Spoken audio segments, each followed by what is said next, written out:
Yesu nashimwe. Amen. Jewe mpagaze ngaha nje gushima Imana nanje. Jewe naratoye naje umunyu ngaha. Hama ndawutahana. Mu ndwi iheze rero ndagwara ikintu kinca umugongo nk'uku. Nunama bikanka, nunamuka bikanka. Umunyu mugabo ntiwawutoye ngaha niwe wawizanye. Ari abaca baza kudusaba ngo nanje shaka wa munyu. Kandi nta munyu dutanga. Nije nawizanye hama murawusengera. Ego. Hama rero narafashe wa munyu ndawushira mu mazi ndawunywa. Ubundi ndafata ndisiga nk'uku numva nyene byanka. Hama nashika ku kazi dukora kamisi yose ndababwiye ko ngwaye umugongo. Beshi bakambwira ngo ntabonanye nyene n'umuntu w'umugabo kucyo onye ngo ntibikunda. Ariko rero nanje kubwuko ninje ngaha mu kibanza ca Repandase iyo ngeso umenga ntayo norota nojamo. Mwumvirize intahe. Hama ubundi wese mpanuje nkamubwira nyene nunamye. Banza mwumvirize intahe. Mwumvirize Imana yakoze.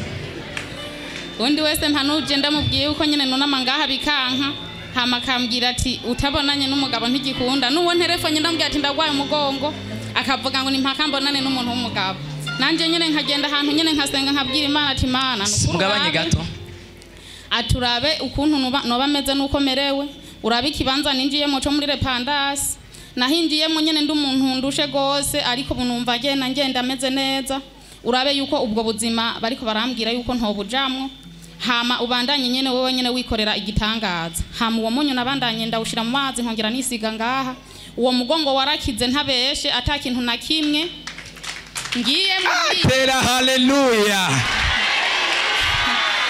Hama ikindi kigira kabiri Imana yarayinkoreye hirya yejo kuwa Mungu heze twaraje ngaha turasenga baradusengera.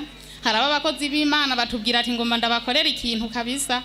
Ti buca ejo muzobona. Nanje naraye ndakibonye. Hama baraje ati nimutanga amafaranga ngana uku ufisa yatanga gatanga ufise nyene umwe wese yatanga ku rugero nyene abona yoronka.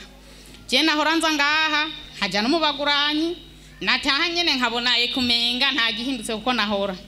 Nkagumanza undi mutima umwe kambwira ati ntutange kubera nabwambwe nta kintu menga cahindutse kuko hari umeze. Ariko hageze rero gutanga wa mutima wundi ukambwira ati burugende gutanga. Rero imanshi heze naraje kweri ndatanga mu bandi. Bari bavuze ati nimurindire ikintu buca mubona. Kweri naraye ndakibonye. Jewe nahora mpembwa amafaranga ngana n'ibihumbi 240 ku kwezi. Ariko ubu kushika kuwa mbere nagiye numva uko ngiye guhembwa 400 ku kwezi. Kanumva ko ari bwa buntu bw'Imana. Hama intahe yanje kabariyo. Umuntu wese rero azoza arumva ico bavuze ngaha gutanga kwera azogitange y'Imana ntibesha. Komera Imana amashyi menshi cyane.